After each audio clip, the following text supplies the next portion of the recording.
मित्र नहीं, सखा। यदा कदा मिलती या काम पड़ने पर जो मिले उसको मित्र कहते हैं, लेकिन जो संग खावे, संग रहे, संग सोए, संग सब लीला करे, उसको मित्र, उसको सखा कहते हैं। मित्र और सखा में अंतर है। आजकल दुनिया में आपके मित्र बनते हैं, सखा नहीं बनते लोग। मित्र, एक व्यक्ति ने मुझसे कहा, महाराज जी आप कहते हो गाली देना पाप है, और मित्र मित्र गाली दें तो, एक दूसरे को सखा भाव में गाली दें तो, मैंने कहा नहीं, पाप है। अपशब्द का कहीं भी प्रयोग हो वो पाप जन्य ही माना जाता। ऐसे अपशब्द मत बोलो। हमारे ठाकुर जी कैसी गाली दें, ए दारी के सुदामा मधुमंगल, ऐसी गाली दें, ऐसी थोड़ी बहुत नोक झोंक चले, लेकिन गालियां नहीं होनी चाहिए। सखा, जिनके देह दो हों लेकिन प्राण एक ही हो, वो सखा कहलाते हैं। ऐसे ठाकुर जी के सखा हैं श्री सुदामा जी महाराज। सुदामा जी महाराज वर्षों तक द्वारिकाधीश से नहीं मिले, लेकिन सुदामा जी नित्य ठाकुर जी का स्मरण करते हैं। वाने खायो तो होगो, वाने पी लियो होगो, अभी तो द्वारिकाधीश सो रहे होगो। वर्षों से नहीं मिले हैं सुदामा जी, लेकिन रोज चिंतन होता है। संध्या का समय होता है तो सुदामा जी बैठे बैठे चिंतन करते हैं, अभी लाला बैठ गए होगो, लाला के ब्याह गए होंगे तो बालकन के संग खेल ले होगो, अभी लाला ने प्रसाद पा लिया होगो, अब तो लाला सो गए होगो, लाला को कोई कष्ट तो नहीं है रो। बारिश हो जाती है तो खुद के घर में पानी भर जाता है, पर सुदामा जी मन में विचार करते हैं कहीं लाला द्वारिका में ऐसे ही ना घूम रहे हो बिना छतरी के, कहीं सर्दी है कि जुकाम है जाएगा, खुद के घर में जल भर गया है, लेकिन 24 घंटे चिंतन ठाकुर जी का करते हैं। ऐसे सुदामा जी।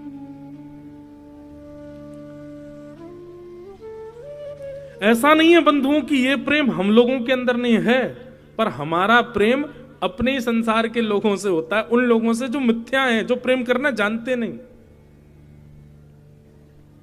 क्या मां नहीं करती अपने पुत्र से? हर कोई बालक बाहर पढ़ता है या बाहर चला जाता है तो मां उसको हर 2 घंटे में फोन करेगी, पूछेगी तुमने पाया, तुम अभी देखो सर्दी चल रही है, टोपा पहना, ऐसे किया। ये सब एक संसार जन्य प्रेम हम लोग करते हैं, परंतु सुदामा जी का ये प्रेम ठाकुर जी के प्रति है।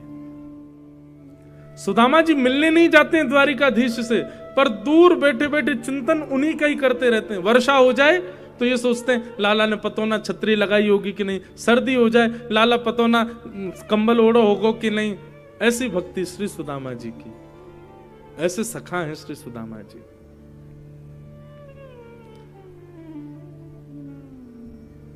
सुदामा जी महाराज बड़े दीन हैं, घर में धन नहीं है, इतने छिद्र हो गए छत पर कि वर्षा होती है तो कमर कमर तक जल भर जाता है घर में। भोजन करने के लिए अन्न नहीं है, सामग्री नहीं है घर में, लेकिन फिर भी कभी द्वारिकाधीश से मिलने के लिए इसलिए नहीं जाते कि मेरी दरिद्रता देख करके, मेरी दीनहीनता देख करके, मेरी श्रीहीनता देख करके द्वारिकाधीश को ना लगे कुछ मांगने आया, इसको कुछ दे दो, इसलिए नहीं जाते कभी। व्यक्ति का स्वभाव होता है, बड़े लोगों से जैसे उसके संबंध बन जाते हैं ना, सब जगह प्रचार करता है कि ये मेरे संबंधी हैं।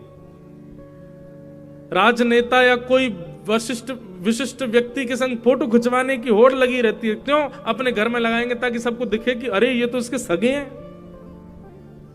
पर सुदामा जी कभी अपनी पत्नी को भी नहीं बताते कि द्वारिकाधीश मेरे मित्र हैं, मेरे सखा हैं। प्रेम को बंधुओं जितना गोपनीय रखोगे प्रेम उतना बढ़ेगा, और धन को जितना गोपनीय रखोगे उतना घटेगा।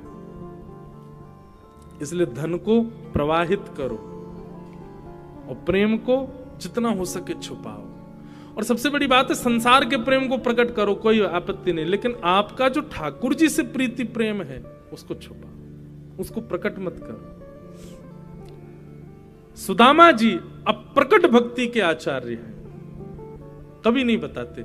एक दिन भगवान ने अनुग्रह किया और एक नन्हे से, एक दीनहीन से ब्राह्मण के रूप में सुदामा जी के घर पहुंच गए, और सुदामा जी की पत्नी सुशीला ने जैसी देखा ब्राह्मण आए हैं द्वार पर, तो सुशीला बोली, भगवान हमारे घर में देने को कुछ नहीं है, आप कहीं और चले जाओ। भगवान बोले, क्यों? हमको आपसे भिक्षा चाहिए, ब्राह्मण बन के आए ठाकुर जी।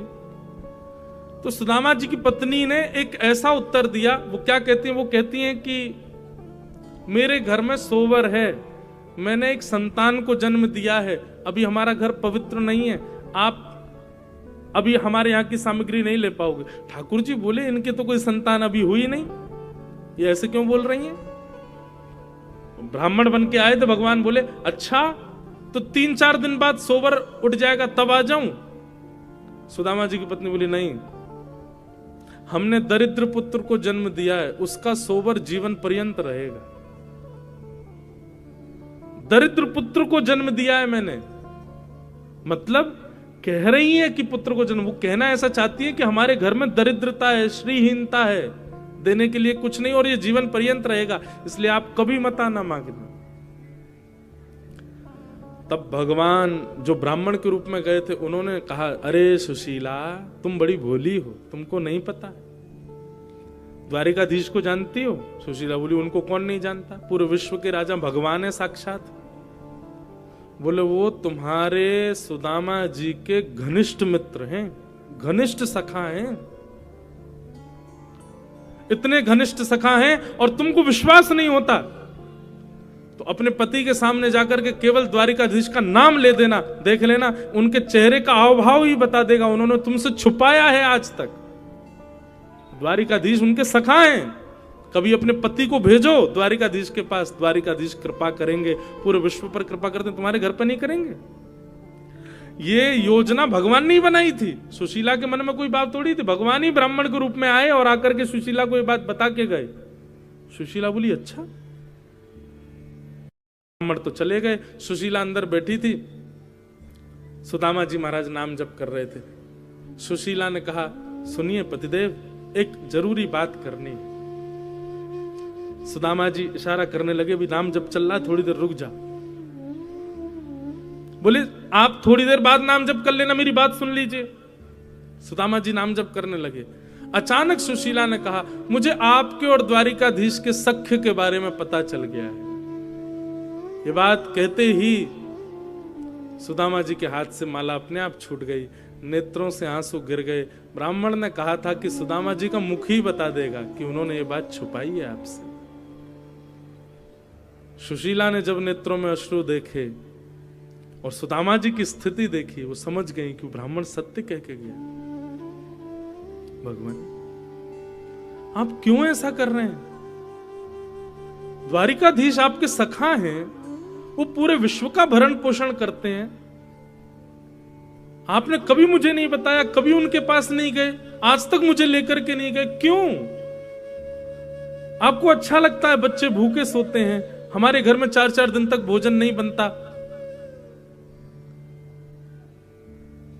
सब पर कृपा करने वाले द्वारिकाधीश आपके सखा हैं, आप इस बात को छुपाए बैठे हैं। सुदामा जी महाराज बोले, देवी, बस इसी भय से मैं कभी नहीं बताता था, क्योंकि अगर मैंने कभी बताया तो तुम यही सब बोलोगी कि उनके पास चलो, उनसे मांग के आएंगे, वो थोड़ी कृपा करेंगे, हमारा घर संवर जाएगा, बच्चों को भोजन मिल जाएगा, घर में सामग्री आ जाएगी। ये सख्यता का उपहार मांगने जाऊं मैं कृष्ण से कि मेरे घर की सारे आर्तों को दूर कर दो? मैं काय बात का सखा फिर? मैं इसी भय से तुमको नहीं बताता था, क्योंकि तुम मांगने को ही कहोगी। और मेरा सख्य ऐसा नहीं कि मैं कृष्ण को ये कहने जाऊं कि मेरे घर में ये भरण पोषण कर दो या ये कर दो, और मैं कुछ ना भी कहूंगा, वो अंतर्यामी है, देख करके समझ जाएगा, फिर दे देगा, तो मुझे ऐसा लगेगा कि मैंने अपनी सख्यता को निभाया नहीं। कष्ट पड़ने पर, विपत्ति पड़ने पर मैंने उनको याद किया। मैं विपत्ति सह लूंगा, कष्ट सह लूंगा, लेकिन मेरी दरिद्रता को वो पूर्ण करे, आकर के मेरे आर्तों को पूर्ण करे, इसलिए मैं उनके पास नहीं जाऊंगा, और इसलिए मैं किसी को बताऊंगा भी नहीं कि वो मेरे सखा हैं। मुझे इतनी कामना नहीं है उनसे। संसार में बंधुओं, कोई भी ऐसा व्यक्ति है जो आप श्रेष्ठ हो गए हो और आपसे बिना किसी कारण से जुड़ा हो? नहीं, सबका कारण है।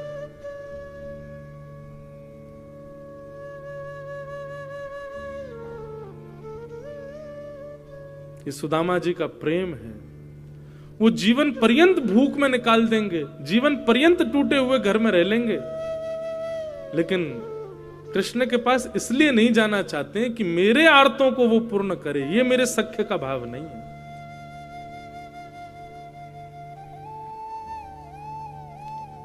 आज द्वारिकाधीश यानी सोने की नगरी में रहते हैं। द्वारिकाधीश के बच्चे यदि 56 भोग पाते हैं तो ये सुदामा जी की देन है द्वारिकाधीश को। कैसे? जब दोनों कृष्ण और सुदामा विद्यालय में पढ़ते थे, एक दिन भृगु ऋषि भिक्षा मांगने के लिए पधारे। गुरु माने उसी समय 2 पोटलियों में चने रखे थे। लोग कहते हैं कृष्ण ने श्राप दिया था सुदामा को कि मेरे हिस्से का चना खा गया तो दरिद्र हो जाएगा। पूरी कथा सुनिए, मैं सुनाता हूं अपनी कथाओं में।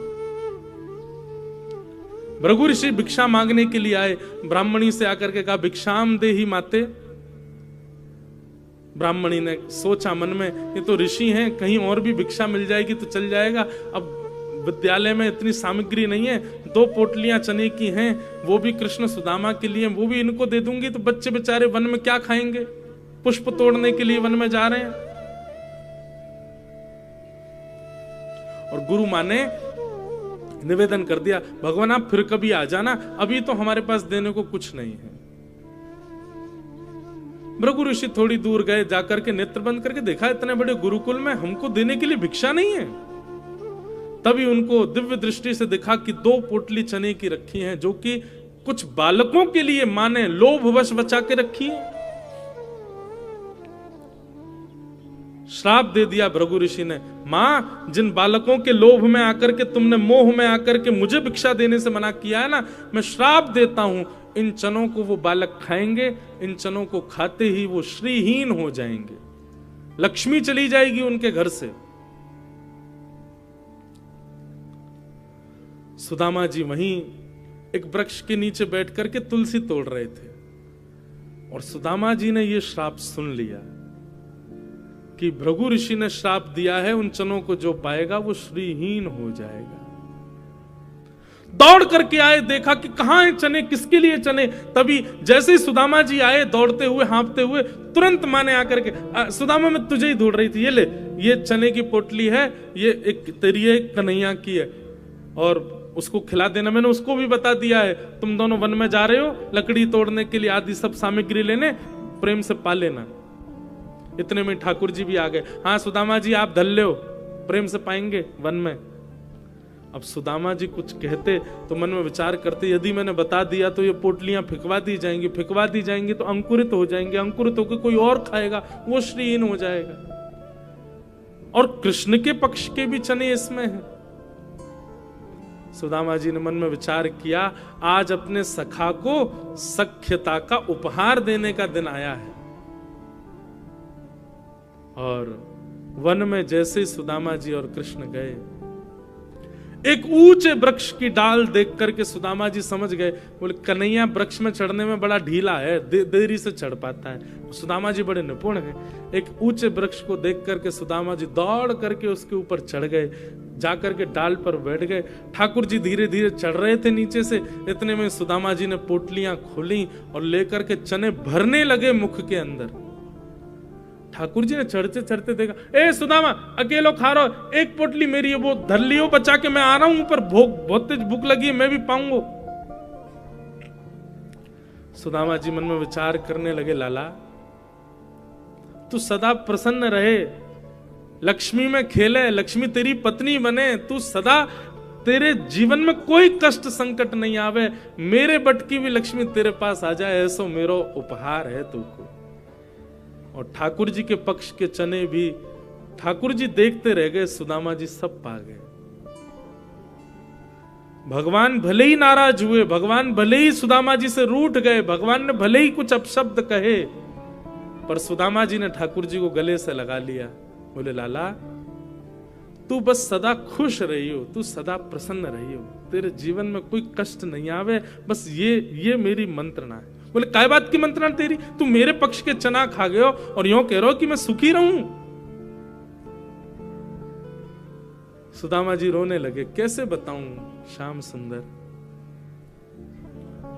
कुछ दिनों के बाद विद्यालय छूट गया और ठाकुर जी मथुरा चले गए। सुदामा जी वापस अपने स्थान को चले गए। धीरे धीरे धीरे सुदामा जी के घर की सब श्री चली गई, श्रीहीन हो गए। सब दुखी होते हैं पर सुदामा जी दुखी नहीं होते। क्यों? क्योंकि सुदामा जी को पता है मेरी जितनी श्री है वो सब जा कहां रही है, वो ठाकुर जी के पास जा रही है। ये मैंने उपहार दिया है। कभी कभी मैं मन में विचार करता हूं, कह भी देता हूं कथा में कि द्वारिकाधीश लक्ष्मीपति हैं, द्वारिकाधीश द्वारिका के राजा हैं, पर पूरी द्वारिका सोने की जो है ना, ये पूरी द्वारिका में जो सोना है ये सुदामा जी की भेंट है द्वारिकाधीश को। ये सुदामा जी के पक्ष की लक्ष्मी है द्वारिकाधीश के पास। ऐसे सखा हैं श्री सुदामा जी। आज पत्नी ने सौगंध दे दी, बोले तुमको जाना पड़ेगा द्वारिकाधीश के पास, जाओ, मेरी सौगंध है तुम्हें। सुदामा जी तो नहीं चाहते थे कि इस भाव से जाऊं कि कुछ दें, लेकिन पत्नी ने सौगंध दी तो सुदामा जी एक पोटली लेकर के आई थी, वो लेकर के चलने लगे द्वारिका की ओर। रास्ता भटक गए, चलते चलते महीनों लग गए। तब एक नदी के किनारे सोए, परंतु जब उठे तो द्वारिकापुरी पहुंच गए थे। जय श्री कृष्ण नाम की ध्वनि चारों ओर गूंज रही थी। सुदामा जी ने पूछा, भैया ये कौन सी नगरी है? हम तो कहीं नदी किनारे सोए थे, यहां कैसे पहुंच गए? तो किसी ने बताया, बोले भगवान ये द्वारिकापुरी है, द्वारिकाधीश की नगरी द्वारिकापुरी है। द्वारिकापुरी का नाम सुनते सुदामा जी तो नाचने लगे, नृत्य करने लगे, आनंदित हो गए। अब कन्हैया नहीं भी मिलेगो तो भी मेरो मन राजी रहेगो। क्यों? मैं द्वारिका तो पहुंच गयो, शायद इन्हीं मार्गन पे कन्हैया घूमता होगो, इन्हीं रस्तान ते जाता होगो, इन्हीं लोगन ते मिलता होगो, इन सबन ते मैं मिल लियो, मेरो मन तो शांत है गयो, चलूं वापस, बस मेरो काम तो है गयो।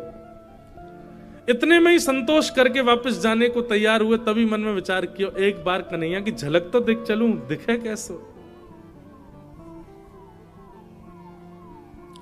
सुदामा जी मुख्य द्वार पर पहुंचे और द्वार पर जाके द्वारपालों से कहा कि भैया हम द्वारिकाधीश का दर्शन करने आए हैं, पर हमें पता है बहुत व्यस्तता होगी, बहुत लोग उनके दर्शन को आते हैं, आप एक काम कर दो, बस इतनी बड़ी द्वारिका की ये महल है, कोई अटारी ऐसी हो, कोई खिड़की ऐसी हो, कोई झरोको ऐसा हो जहां से कन्हैया दिख जाए, मैं वहीं से देख करके चलो जाऊंगा वापस।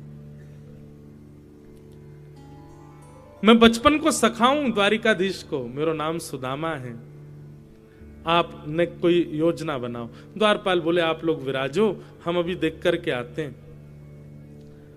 और द्वारपालों ने जाकर के द्वारिकाधीश को बताया, द्वार पर एक दीनहीन सा ब्राह्मण आया है, उसकी एक एक हड्डी गिनी जा सकती है, तन के वस्त्र फटे हुए हैं, पैरों में छाले पड़े, लगता है बहुत दूर से चल के आया है, पर उसके मस्तिष्क का तेज बताता है त्रिकाल संध्या करता होगा ब्राह्मण, पर स्थिति बताती है कि ज्यादा धनवान नहीं है। अपने आप को आपको बचपन का मित्र बता रहा है और उसने अपना नाम सुदामा बताया है। ठाकुर जी भोजन कर रहे थे और कवल तोड़ करके बस मुख की ओर ले जा रहे थे, तभी सैनिकों ने कहा नाम सुदामा बताया है। ठाकुर जी वहीं रुक गए, नेत्र बंद हो गए, संपूर्ण लीला ठाकुर जी को दिख गई, सुदामा जी का चिंतन होने लगा। भगवान बोले सुदामा जी आए? बोले जी। मेरे बचपन के सखा सुदामा आए हैं? बोले हाँ महाराज, जो मेरे साथ विद्यालय में पढ़ते थे वही सुदामा जी। अब वहां खड़े लोगों को क्या पता कि सुदामा जी के साथ क्या लीला, ठाकुर जी सब लीला, वही जो मेरे साथ वन में जाया करते थे, गुरुदेव से पढ़ा करते थे, वो सुदामा जी आए हैं। सैनिक जन हाथ जोड़ करके खड़े, क्या बोले, अब उन्हें तो नहीं पता ये सब। ठाकुर जी कह रहे हैं मेरे मित्र सुदामा, सखा सुदामा आए और तुम उनको बाहर छोड़ आए, बाहर द्वार पर ही वे खड़े हैं, उनको भीतर नहीं लाए। भगवान आप प्रसाद पा रहे थे इसलिए हमने कहा आप थोड़ी देर बैठो। ठाकुर जी ने थाली दूर की, वहीं सिंहासन से ही कूदे ठाकुर जी, मुकुट गिर गया, ठाकुर जी की मालाएं टूट टूट करके गिर रही हैं, ठाकुर जी की कौंधनी टूट करके गिर रही है, बाजूबंद, हाथ के कड़े सब निकलते जा रहे हैं और ठाकुर जी दौड़ रहे हैं मुख्य द्वार की ओर। सेनापति, महामंत्री, 16,100 राजकुमारियां, बड़े बड़े राजा सब ठाकुर जी के पीछे दौड़ रहे हैं। भगवान एक बेड़ी, दूसरी बेड़ी, तीसरी बेड़ी पार करते हुए मुख्य द्वार पर जा रहे हैं। नेत्रों से विरल अश्रुधार गिर रही है। मेरे सखा सुदामा आए हैं। द्वारिका में हाहाकार मच गया। ऐसा कौन आया है जिसके लिए द्वारिकाधीश भोजन छोड़ के भागे? द्वार पर देखा, दीनहीन से पतले दुबले, जगह जगह से वस्त्र फटे हैं। सुदामा जी खड़े हैं, पैरों से रक्त निकल रहा है, छाले पड़ गए पैरों में, होठ सूख गए हैं, जल भी नहीं पिया है 4 दिन से। ठाकुर जी ने जैसे ही देखा सुदामा को, भगवान तो मानो जैसे टूट गए, दौड़ करके गए और जाकर के सुदामा जी को अपने अंक में भर लिया। एक क्षण के लिए तो मानो ऐसा लगा सुदामा जी भगवान के चिन्मय रूप में ही विलीन हो गए हों, अपने अंक में भर लिया। सुदामा जी ने ठाकुर जी को गले से लगा लिया। सुदामा जी को नेत्र खोल के थोड़ी शर्म आ रही है। चारों तरफ बड़े बड़े राजघराने के लोग देख रहे हैं। सुदामा जी की दीनहीन सी अवस्था है, तन भी ऐसा विचित्र है, चलते चलते बहुत पसीना आया है, उसकी गंध भी आ रही है, और ठाकुर जी का ऐसा चिन्मय रूप, मधुर सुगंधी चंदन की, और ऐसे लिपट गए ठाकुर जी, बिल्कुल संकोच नहीं कर रहे हैं।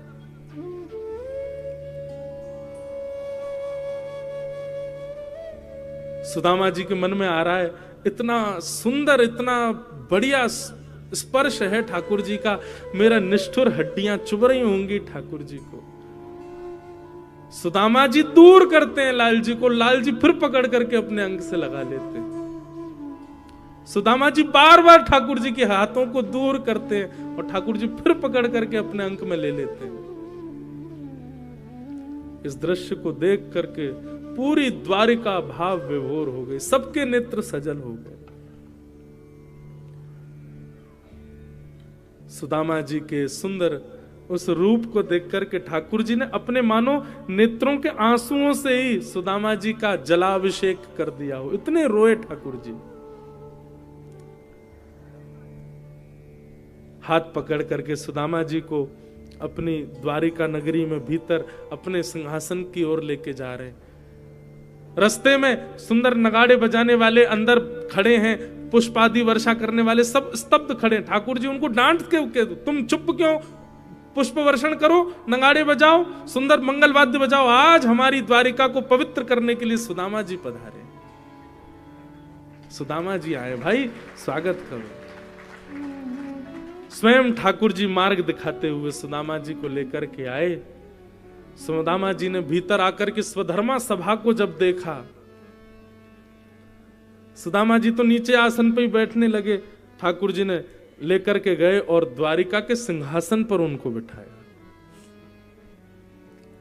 सुदामा जी बोले, लाला मैं इतना योग्य नहीं हूं, ये सबको अधिकारी नहीं हूं भैया, ये सब सम्मान मेरे लिए नहीं है, ये सब काय को कर रहे है।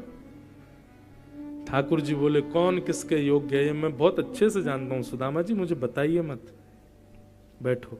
लक्ष्मी रुक्मणी जी को आज्ञा की, जाइए पात्र लेकर के आओ, जल लेके आओ, चरण धोने। सुदामा जी बोले, लाला तेरे हाथ जोड़ूं, चरण मत धो। बोले नहीं नहीं, चुपचाप बैठे रहो, और ज्यादा बोलोगे तो मुंह पे अभी पट्टा बांध दूंगा आपके, चुपचाप बैठे रहो, जो कर रहा हूं करने दो, बहुत दिन बाद हाथ पड़े हो मेरे।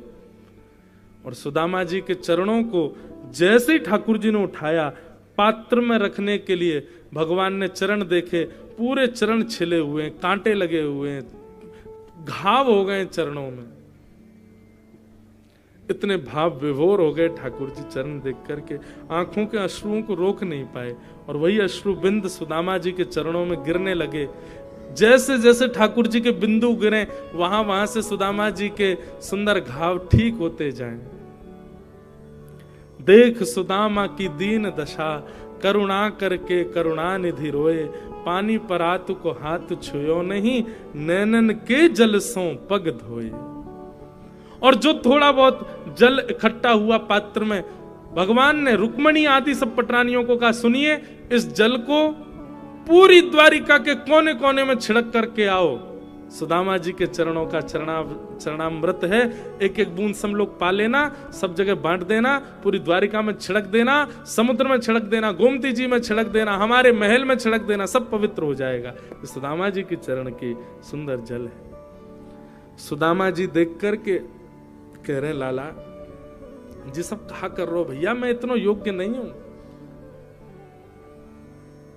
भगवान नीचे बैठे हैं, सुदामा जी ऊपर बैठे हैं और ठाकुर जी बात कर रहे हैं अपने सखा से। सुदामा जी आपको ब्याह है गयो? हाँ लाला ब्याह है गयो। और हमारे भतीजे? बोले हाँ 2 बालक हैं। अच्छा ब्याह में नहीं बुलाया हमको? लाला कर्जा लेके ब्याह कियो और ब्याह में भी इतनी सामग्री बनी कि सब खा गए दुल्हा दुल्हन, फिर भी 3 दिन भूखे ही रहे, हमारे पास भोजन नहीं बचो। ओबा को कर्जा भी आज तक नहीं चुका पाए, ब्याह को भी कर्जा चल रहा है। ऐसे ब्याह में लाला तो को बुलाते, तेरे साथ कितने हाथी, कितने घोड़ा, कितने सैनिक, कितने लोग आते, कहां भोजन कराते? या हमारे मैंने नहीं बुलाया। मेरी छोड़ लाला, तेने ब्याह कियो? भगवान बोले हाँ हमने कर लिया ब्याह। कैसे बताएं, एक थोड़ी किया है। अच्छा भाभी कहां है? भगवान बोले भाभी भी यही है। बोले मिला तो सही, कौन सी भाभी? अब वहां तो जिसको देखें वो परम सुंदरी। भगवान बोले मिलोगे भाभी से? बोले हाँ मिलवाओ। ठाकुर जी ने इशारा किया आओ। मैं रुक्मणी प्रणाम, देवी चरसो भाग्यवती रहो। मैं जाम्बती प्रणाम, देवी चरसो भाग्यवती रहो। मैं सत्यभामा प्रणाम, देवी चरसो भाग्यवती रहो। मैं कालिंदी यमुना प्रणाम, देवी चरसो भाग्यवती रहो। मैं भद्रा प्रणाम, मैं लक्ष्मणा प्रणाम, मैं मित्रविंदा प्रणाम। 500 पत्नियां भगवान की प्रणाम कर गई सुदामा जी। सुदामा जी बोले लाला कोई तकिया दे दे, हाथ थक गो मेरो ने, यहाँ नीचे धर दे मेरो हाथ, तो लगे ने का देर में गिर जाएगो का। ठाकुर जी ने मसनत असनत लगा दी हाथ के नीचे, यूं ही आशीर्वाद देते रहो। 200-250 और प्रणाम कर गई। भगवान खड़े खड़े देख रहे हैं। सुदामा जी धीरे से भगवान को देख, भगवान बोले क्या हुआ, कितनी और हैं अभी? बोले 16,108। ये सब अपनी है लाला? भगवान बोले तो और क्या पड़ोस की है, सब अपनी है। बोले वाह भैया लाला तेरे को प्रणाम करूं, इतने सारे ब्याह किए थे ना। अरे एक आदमी हमें बुला ले तो भोजन पे आ जाते हम। लाला मैं तो थक गो, अभी कितनी है गई? बोले अभी 600 हुई हैं, अभी तो 16,108, 1000 भी नहीं हुई हैं। लाला एक काम करेगो? बोले बता। पत्नी तेरी 16,108 है, लेकिन पति तो तू ही है ना? बोले हाँ। एक काम कर, तू मुझको प्रणाम कर, मैं तू को आशीर्वाद दे दूं, सबको एक साथ आशीर्वाद दे जाएगा। और 16,108 पत्नियों के सामने जगत नियंता, जगदाधार, त्रिलोकीनाथ, जगन्नाथ, द्वारिकाधीश दंडवत प्रणाम कर रहे हैं और सुदामा जी दोनों भुजाओं से आशीर्वाद दे रहे हैं। सबके नेत्र सजल हो गए ये दृश्य देख करके। सुदामा जी ने हृदय से लगा लिया ठाकुर जी को। भाभी ने मेरे लिए क्या भेजा सुदामा जी? ठाकुर जी अब सुदामा जी पोटली छुपाने लगे। बोले कि अब ये सब बड़ी बड़ी राजघराने की सब कन्या, इनके सामने फटी हुई पोटली क्या दिखाऊं? सुदामा जी की पोटली छीन करके भगवान ने एक मुष्टिक खा लिया, 2 मुट्ठी चावल पाए। लक्ष्मी जी ने हाथ पकड़ लिया। बोले बस भगवान, इसलिए नहीं पकड़ा कि आप कच्चे भगवान। अच्छा एक बात बताएं, भागवत में ऐसा वर्णन है ठाकुर जी सुदामा जी चावल नहीं चिवड़ा लेकर के गए भगवान के लिए। मंगल भात चिवड़ा होता है, चिवड़ा खाने में तो आनंद आता है खूब। ठाकुर जी ने 2 मुट्ठी पाए, लेकिन भाव यह था कि भगवान संपूर्ण वैभव लौटा रहे थे। मैं इंद्र का संपूर्ण वैभव सुदामा जी को देता हूं, मैं विश्व के सारी सुख संपत्ति सुदामा जी को देता हूं। 2 मुट्ठी चावल में ये वरदान दे चुके थे ठाकुर जी। लेकिन ठाकुर जी अब कहने वाले थे कि मैं लक्ष्मी को सुदामा की दासी बनाता हूं। तभी रुक्मणी जी ने हाथ पकड़ लिया। बोले भगवान मैं आपकी रहूंगी, मैं कहीं नहीं जाऊंगी, ये तीसरा मुट्ठी नहीं पाई है। तब भगवान ने 2 मुष्टिक चावल पाए। फिर उसके बाद सुदामा जी ज्यादा दिन द्वारिका रुके नहीं, वापस चले गए। सुदामा जी लौट करके गए तो देखा सुंदर भवन खड़े हैं, महल खड़े, अटारियां, आहा सोने की नगरी पूरी। सुदामा जी बोले भैया ये क्या है? सुदामा मंदिर देख डरे, यहां तो हती मेरी छोटी सी झुपड़िया, अब कंचन महल खड़े। सुदामा जी ने पत्नी से कहा देवी सोने की बनाओ रोटी, चांदी की बनाओ दाल और हीरा की बनाओ चटनी, प्रेम से पाओ। हम तो जा रहे हैं वन में, भजन करेंगे ठाकुर जी का। क्योंकि एक बात बंधुओं याद रखना, बहुत व्यवस्थाओं में रहने वाला व्यक्ति भगवत भजन नहीं कर सकता। जो बहुत व्यवस्थाओं में रहता है वो अनुष्ठान कर लेगा, वो पूजा कर लेगा, वो ठाकुर जी के दिव्य दिव्य मंगल मनोरथ कर लेगा, लेकिन साधना और ध्यान और नाम जप ये व्यवस्थाओं में रहने वाला नहीं कर पाएगा। सुदामा जी वन की ओर जाने लगे, इतने में ही भगवान प्रकट हो गए और सुदामा जी से बोले अगर संपत्ति मेरे द्वारा प्राप्त हुई है और संपत्ति का सर्व फल मैं ही हूं, क्योंकि सुदामा जी आप कुछ भी अपने लिए नहीं करोगे, आप जो कुछ भी करोगे, आप वस्त्र भी पहनोगे तो उसमें भी मेरा ही स्मरण करोगे, इसलिए आपकी हर स्थिति के अंत में स्मरण मैं ही हूं, इसलिए संपत्ति आपकी बुद्धि विकृत नहीं करेगी, आप रहो। सुदामा जी बोले एक वचन पर रहूंगा। बोले क्या? तुम हमारे संग रहो। तब द्वारिकाधीश बोले ठीक है, एक रूप से मैं सुदामा जी आपके भवन में ही रहूंगा। तब सुदामा जी ने उस संपत्ति को स्वीकार किया और भगवान का अनुग्रह हुआ। बोलो भक्त वत्सल भगवान।